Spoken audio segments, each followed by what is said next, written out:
Assalamualaikum warahmatullahi wabarakatuh. Hai, selamat pagi anak-anak. Senang rasanya Pak Angga masih bisa menemani kalian belajar pada hari ini. Anak-anak, sekarang saatnya kita kembali lagi ke materi tematik kelas 5, tema ke-8, lingkungan sahabat kita, subtema ketiga, pembelajaran kedua. Materi pembelajaran yang akan kita pelajari pada hari ini yaitu materi muatan IPA tentang pencemaran air dan juga materi muatan SPDP tentang gambar cerita. Anak-anak, air sangat penting bagi kehidupan kita. Setiap hari kita menggunakan air. Bagaimana jika kualitas air yang kita gunakan tidak memenuhi standar? Nah, saat ini air bersih semakin sulit didapatkan. Sumber air yang bersih akan membawa dampak yang baik bagi makhluk hidup di sekitarnya. Sebaliknya, sumber air yang tercemar dapat membahayakan ekosistem dan juga makhluk hidup lain di sekitarnya. Nah, kira-kira apa saja sih penyebab tercemarnya air? Air dapat tercemar karena beberapa hal, diantaranya sebagai berikut ini. Yang pertama, kebiasaan kita membuang sampah ke sungai. 2. Pembuangan limbah deterjen ke perairan. 3. Pembuangan limbah industri ke perairan. 4. Pemakaian pupuk buatan dan pestisida yang berlebihan di lahan pertanian. Dan yang kelima adalah tumpahan minyak dari kapal pembawa minyak.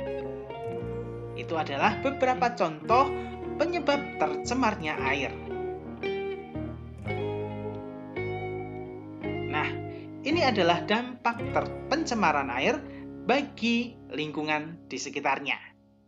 Nah, beberapa dampak pencemaran air bagi lingkungan diantaranya adalah 1. Kualitas air yang menurun sehingga tidak layak digunakan untuk memenuhi kebutuhan air di masyarakat. 2. Air yang tercemar tentunya akan mengganggu pertumbuhan tumbuhan. Yang ketiga, air yang tercemar juga akan membahayakan ekosistem yang ada di air.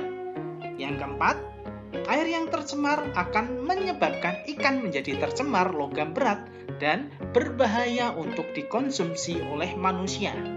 Dan yang kelima, air yang tercemar pastinya akan menyebabkan krisis air bersih sehingga manusia akan sulit mendapatkan air bersih.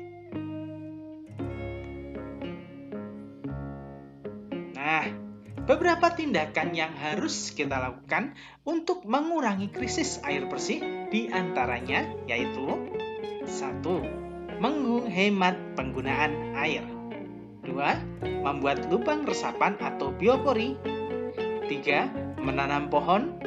Kalau bisa sebanyak mungkin kita tanam pohon di sekitar rumah kita ya. Keempat, menanggulangi pencemaran sumber air.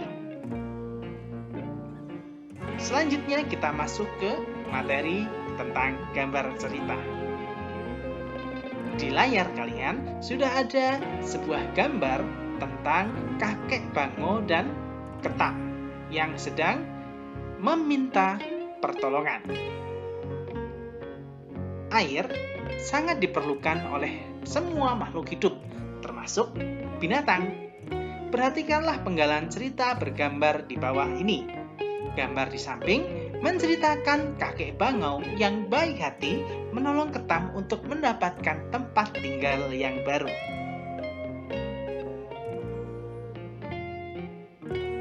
Nah, anak-anak, gambar cerita merupakan gambar yang disusun sedemikian rupa sehingga menjalin sebuah cerita.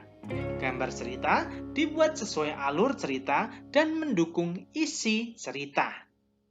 Berikut ini adalah ciri-ciri dari gambar cerita. 1. Gambar dilengkapi dengan balon teks atau dialog. 2. Gambar disajikan secara sederhana. 3. Memuat gambar yang lebih banyak daripada tulisannya. 4. Gambar-gambar yang menceritakan urutan cerita. Dan yang kelima, gambar memberi gambaran singkat tentang isi cerita. Nah, Dalam membuat gambar cerita, terdapat dua teknik yang harus kalian gunakan. Yang pertama adalah teknik kering, yang kedua teknik basah. Teknik kering menggunakan media pensil, arang, kapur, krayon, dan bahan lainnya yang tidak memerlukan air atau minyak sebagai pengencernya. Sedangkan teknik basah menggunakan media berupa cat air, cat minyak, tinta, atau bahan yang lainnya yang memerlukan air atau minyak yang khusus yang digunakan untuk pengencernya.